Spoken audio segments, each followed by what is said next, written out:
ഇന്നത്തെ video മോറോ ആർക്കിൻ്റെ part 5നെ കുറിച്ചാണ്. അപ്പോൾ നമുക്ക് ഡയറക്റ്റ് വീഡിയോയിലേക്ക് തന്നെ പോകാം. ലാസ്റ്റ് നമ്മൾ പറഞ്ഞത് ഡ്രാഗൺ ബോൾ വിഷ് ചെയ്തതിന് ശേഷം മോറോ പഴയതുപോലെ പവർഫുള്ളായി മാറുന്നു.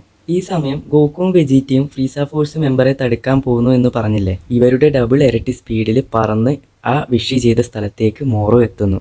മോറോ എത്തിയ ഉടൻ തന്നെ നിന്റെ ജോലിയെല്ലാം കഴിഞ്ഞു എന്ന് പറഞ്ഞ് നമ്മുടെ ഫ്രീസ ഫോഴ്സ് മെമ്പറെ അങ്ങ് കൊല്ലുന്നു. അങ്ങനെ മോറോ മൂന്നാമത്തെ വിഷൻ ചോദിച്ച് ഡ്രാഗൺ ബോൾ പഴയതുപോലെ അതിൻ്റെതായ സ്ഥലത്തേക്ക് പോകുന്നു. ഈ സമയം ഗോക്കുവും വെജീറ്റയും അവിടെ എത്തുന്നു. അവിടെ എത്തിയ ഉടൻ തന്നെ മോറോയോട് ചോദിക്കും, നീ എന്ത് വിഷാണ് ചോദിച്ചത്? മോറോ പറയും, അത് നിങ്ങൾക്ക് വഴിയാ മനസ്സിലായിക്കോളൂ. ഇത് പറഞ്ഞ ഉടൻ തന്നെ മോറോ അവിടെ നിന്ന് കടന്നു കളയുന്നു. ഈ സമയം ഗോക്കുവും വെജീറ്റയുടെയും അടുത്തെത്തുന്നു. എന്നിട്ട് രണ്ടുപേരെയും ഹീൽ ചെയ്യുന്നു.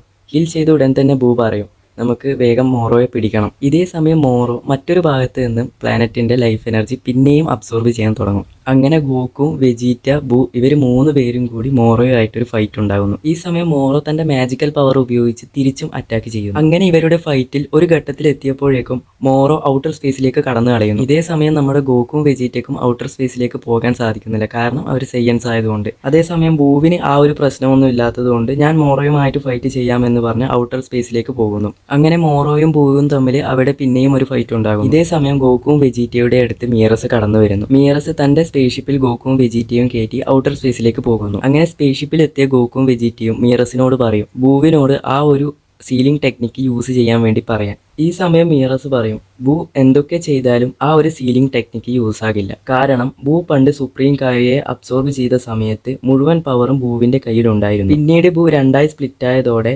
സുപ്രീം കായയുടെ പവറും 2ആയി സ്പ്ലിറ്റ് ആയി. അതോടുകൂടെ ആ ഒരു സീലിംഗ് ടെക്നിക്ക് ഈവിൾ ബൂവിന്റെ കയ്യിലാണ് ഉണ്ടായത്. ഗോക്കു ഈവിൾ ബൂവിനെ കൊന്നതോടുകൂടി ആ ഒരു ടെക്നിക്കും ഇല്ലാതായി. അങ്ങനെ മിയറസ് വേറൊരു പ്ലാൻ പറയുന്നു, ഞാനും ബൂവും കൂടി മോറോയെ പിന്നെയും പ്ലാനറ്റ് നാമക്കലിലേക്ക് കൊണ്ടുവരാം. ഈ സമയത്ത് നിങ്ങൾ അവിടെ മോറോയെ ഡിഫീറ്റ് ചെയ്യാൻ വേണ്ടി എത്തണം. അങ്ങനെ മിയറസ് സ്പേസ് സൂട്ടൊക്കെ ധരിച്ച് ബൂവിൻ്റെ കൂടെ മോറോയുമായി ഫൈറ്റ് ചെയ്യുന്നു. അങ്ങനെ ഫൈറ്റിനിടയിൽ ബൂ മോറോയെ ലോക്ക് ചെയ്ത് വെച്ച് പ്ലാനറ്റ് നാമക്കലിലേക്ക് ടെലിപ്പോർട്ട് ചെയ്യുന്നു. ഇപ്പോൾ മോറോ ഉള്ളത് പ്ലാനറ്റ് നാമക്കലിലാണ്. ഈ സമയം മോറോയുമായിട്ട് ഫൈറ്റ് ചെയ്യാൻ ഗോക്കുവും വെജീറ്റയും തയ്യാറായിരിക്കും. ഈ സമയം മോറോ പറയും, നിങ്ങൾ എൻ്റെ 3ാമത്തെ വിഷ് മറന്നുപോയി. തൻ്റെ 3ാമത്തെ വിഷ് എന്താണെന്ന് അവരോട് പറയുന്നു. അതായത് മോറോ ഈ ഗാലക്റ്റിക് പാട്രോൾ പ്രിസണിന്റെ സെക്യൂരിറ്റി സിസ്റ്റം ഡിസേബിൾ ആകാൻ വേണ്ടിയാണ് 3ാമത്തെ വിഷ് പറഞ്ഞത്. ഇവിടെയാണ് ഈ ഗാലക്സിയിൽ തന്നെയുള്ള വലിയ കുറ്റം ചെയ്ത ആൾക്കാരെയൊക്കെ പിടിച്ചു വെച്ചിരിക്കുന്നത്. അങ്ങനെ അവിടെയുള്ള പ്രിസണേഴ്സൊക്കെ പുറത്തു വരുന്നു. ഈ കൂട്ടത്തിലുണ്ടായിരുന്ന സഗാൻബു എന്നൊരു പ്രിസണറിന് ഇത് മോറോയുടെ പ്ലാൻ ആണെന്ന് മനസ്സിലാവുന്നു. കാരണം മോറോയുടെ പ്ലാനൊക്കെ സഗാൻബുവിനോട് ഓൾറെഡി പറഞ്ഞു വെച്ചിട്ടുണ്ടായിരുന്നു. അങ്ങനെ ഈ കുറ്റവാളികളൊക്കെ അവിടെയുള്ള ഒരു സ്പേസ്ഷിപ്പും എടുത്ത് രക്ഷപ്പെടുന്നു. കൂടാതെ അവർ ഇപ്പോൾ ന്യൂ നാമക്കലിലേക്ക് എത്തുന്നു. അതായത് മോറോ 3ാമത്തെ വിഷ് ചെയ്ത് ഒരുപാട് സമയമായി. ഇതിനിടയ്ക്കാണ് ഇതൊക്കെ നടക്കുന്നത്. അങ്ങനെ ഇവരുടെ സ്പേസ്ഷിപ്പ് എത്തിയുടൻ തന്നെ മോറോ സ്പേസ്ഷിപ്പിനകത്തേക്ക് പോകുന്നു. ഈ സമയം സഗാൻബു പറയും, നിങ്ങൾ പറഞ്ഞതുപോലെ എല്ലാം ഞാൻ ചെയ്തിട്ടുണ്ട്. ഇതേ സമയം മോറോ തൻ്റെ പവറെല്ലാം കുറച്ച് എല്ലാ പ്രിസണേഴ്സിനും ഷെയർ ചെയ്യുന്നു. അങ്ങനെ ആ പ്രിസണേഴ്സ് എല്ലാം പവർഫുള്ളായി മാറുന്നു.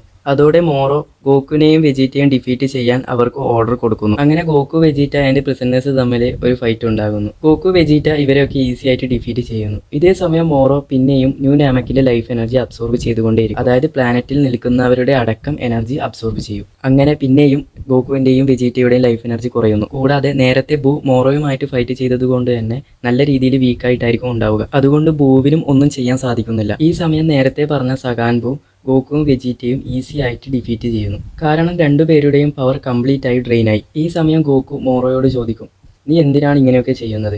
മോറോ പറയും, ഞാൻ എനിക്ക് വേണ്ടി ഒരു ഗാലക്സി ഉണ്ടാക്കും, എന്നിട്ട് എൻ്റെ ഇഷ്ടത്തിന് പ്ലാനറ്റിൻ്റെ എനർജി കൺസ്യൂം ചെയ്യും. ഇതേ സമയം മിയറസും ജാക്കോയും അവിടെ കടന്നു വന്ന് ഗോക്കുവിനും വെജീറ്റയ്ക്കും ഹെൽപ്പ് ചെയ്യും. ഗോക്കു പറയും, ഉടൻ തന്നെ ഇവിടെ നിന്ന് രക്ഷപ്പെടണം, ഞാൻ ഇൻസുലിൻ ട്രാൻസ്മിഷൻ ഉപയോഗിച്ച് നിങ്ങളെ രക്ഷപ്പെടുത്താമെന്ന് പറയുന്നു. ഈ സമയം വെജീറ്റ പറയും, ഞാൻ നിന്റെ കൂടെ വരില്ല. വെജീറ്റയുടെ ക്യാരക്ടർ നമുക്കെല്ലാം അറിയുന്നതായിരിക്കും.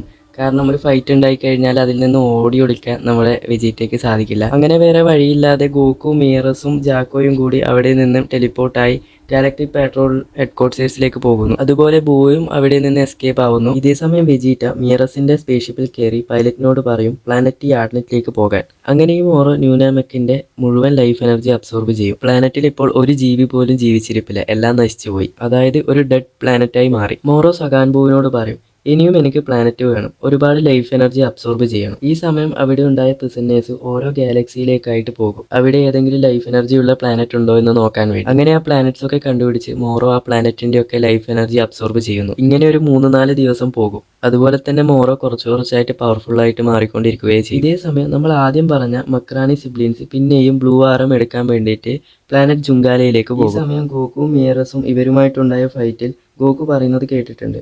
ബ്ലൂ ആറും ഇവരുടെ എർത്തിൽ സ്കൈ ഗോൾഡ് എന്നാണ് പറയുക. എന്നാൽ പിന്നെ ഈ സ്കൈ ഗോൾഡ് കളക്ട് ചെയ്യാമെന്ന് പറഞ്ഞ് അവർ എർത്തിലേക്ക് പോകാൻ റെഡിയായിരിക്കുന്നു. അതായത് ഈ സഗാൻബുവിന്റെ കൂടെയാണ് മക്രാനി സിബ്ലിൻസ് ഉള്ളത്. ഇവരുടെ ഓർഡർ അനുസരിക്കാതെയാണ് അതിന്റെ ഇടയ്ക്ക് ഇങ്ങനത്തെ പരിപാടിക്കൊക്കെ പോകുന്നത്. ഇതേ സമയം ഗോകുവും മിയറസും മോറോ ഏതൊക്കെ പ്ലാനറ്റ് നശിപ്പിച്ചു എന്ന് മനസ്സിലാക്കുന്നു. അതുപോലെ ഈ മോറോ പ്ലാനറ്റിന്റെ ലൈഫ് എനർജിയൊക്കെ അബ്സോർബ് ചെയ്ത് പഴയതിനേക്കാൾ പവർഫുൾ ആയി എന്ന് ഗോകു മിയറസ് രണ്ടുപേർക്കും മനസ്സിലാകുന്നു. ഈ സമയം ഗോകു മിയറസിനോട് ട്രെയിൻ ചെയ്യാൻ പറയും.